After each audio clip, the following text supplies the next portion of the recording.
Hello అందరికీ!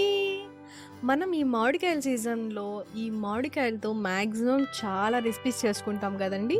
So, అలాగే ఇవాళ మా అమ్మ ఈ మామిడికాయతో మామిడికాయ చేపల పులుసు చేసింది. రెసిపీ అయితే అద్దిరిపోయింది. ఆ రెసిపీ ఎలా చేసిందో చూసేద్దాం.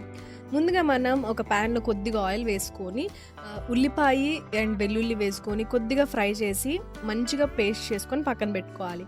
ఆ తర్వాత అదే ప్యాన్‌లో మనం కొద్దిగా ఆయిల్ వేసుకొని, మనం ముందుగా పేస్ట్ చేసి పెట్టుకున్న ఉల్లిపాయ పేస్ట్, పచ్చిమిర్చి, కరివేపాకు, పసుపు వేసుకొని ఒక 5 నిమిషాల పాటు మనం దీన్ని ఉడికించుకున్న తర్వాత అందులో ఉప్పు, కారం వేసి కలిపి చింతపండు గుజ్జు వేసుకొని మనం మూత పెట్టి ఇది కొంచెం ఉడికేదాకా మనం దీన్ని ఉడికించుకోవాలి.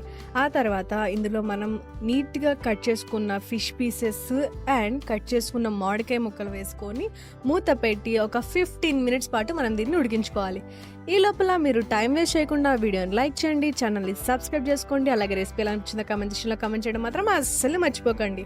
15 నిమిషాల తర్వాత మూత తీసుకొని అందులో కొద్దిగా మెంతి పొడి, కొత్తిమీర వేసుకుంటే ఎంతో టేస్టీగా ఉండే మామిడికాయ చేపల పులుసు రెడీ.